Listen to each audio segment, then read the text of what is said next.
akan datang laporannya mungkin kami juga ada kasus.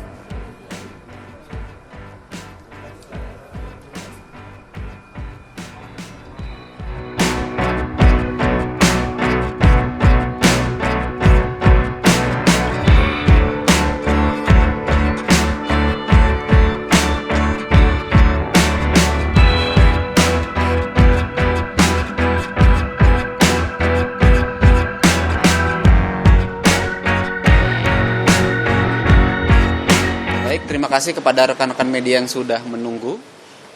Jadi saya selaku kuasa hukum dari Bapak Paulus Waterpauw didampingi oleh tokoh-tokoh dari masyarakat di Papua.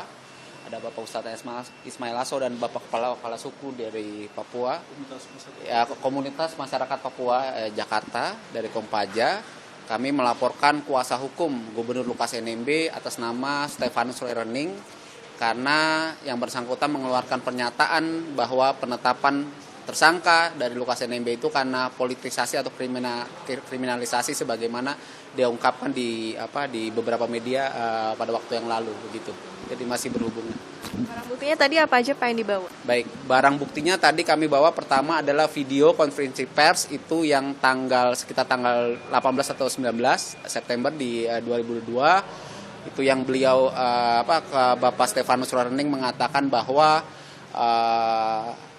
mantan-mantan polisi kalau memimpin negeri ini berbahaya, bahwa penetapan tersangka Lukas NMB itu karena ditolaknya pencalonan Paulus Waterpauw, dan beliau menuding bahwa ini semua skenario atau kriminalisasi politisasi dari mantan-mantan jenderal polisi begitu. Nah, itu video pertama. Video kedua adalah acara Rossi di Kompas TV tanggal 22 atau 23 kemarin, Kamis. Beliau juga menyatakan hal yang sama bahwa penetapan Lukas NMB itu karena ditolaknya pencalonan Bapak Paulus Waterpauw. Padahal kita ketahui semua KPK sendiri, Profesor Mahfud MD, Menko Polhukam, Wakil Ketua KPK dan PPATK sudah konferensi pers bahwa penyidikan dari penetapan tersangka Lukas NMB itu sudah jauh hari dari tahun 2017.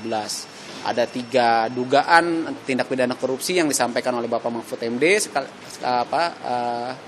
Pertama adalah dugaan penyimpangan dana operasional pimpinan, yang kedua adalah dana pon, yang ketiga adalah pencucian uang. Dan itu semua tidak ada kaitannya dengan Bapak Paulus Waterpauw, Bapak Tito, Bapak Bahlil, Bapak Budi Gunawan begitu. Ini karena murni penegakan hukum begitu. Dan kami menyebutnya ini sebagai koruptor strike back atau serangan balik dari para koruptor. Kenapa? Karena contohnya saja misalkan dana pon. Nah, ini pasti akan ada tersangka-tersangka lainnya yang akan ditetapkan di kemudian hari. Nah, jadi mereka berusaha bagaimana menggiring opini seolah-olah ini adalah persoalan kriminalisasi politisasi dari Bapak Lukas NMB. Dan kami sangat sayangkan kenapa? Karena kuasa hukum harusnya bertindak pro justisia berdasarkan surat kuasa. Buktikan saja di pengadilan. Kalau Bapak Lukas NMB tidak bersalah, buktikan di pengadilan, tidak perlu berkorban kemana-mana. Ini politisasi, ini kriminalisasi. Ini kita sangat sayangkan. Kenapa? Karena hari ini Bapak Paulus Waterpauw itu adalah putra Papua terbaik di kepolisian, Jenderal Bintang 3 pertama di kepolisian. Yang kedua, Bapak Lukas NMB adalah Gubernur Papua saat ini. Baik Bapak Paulus Waterpauw maupun Bapak Lukas NMB ini memiliki masyarakat di bawah.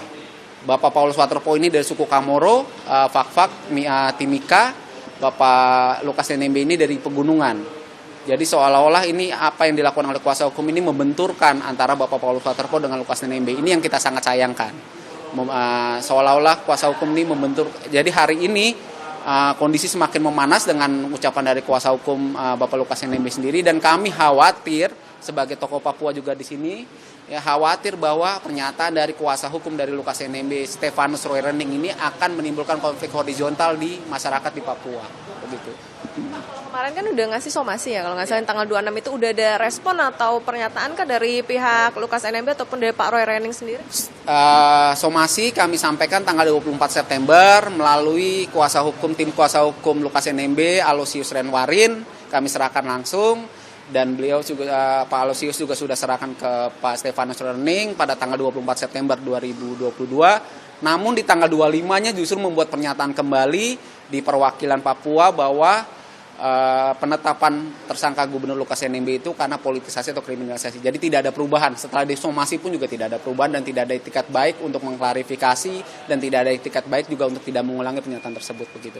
Berarti ini pelaporan ini berkaitan dengan pencemaran nama baik atau kebohongan publik atau seperti apa? Jadi begini, pelaporan ini terkait dengan pencemaran nama baik karena dilakukan di melalui media elektronik ya, media elektronik. Jadi tadi dengan pasal 45 Undang-Undang ITE bahwa seseorang menyebarkan berita bohong melalui media elektronik ya, Undang-Undang ITE, Undang-Undang Nomor 19 tahun 2016.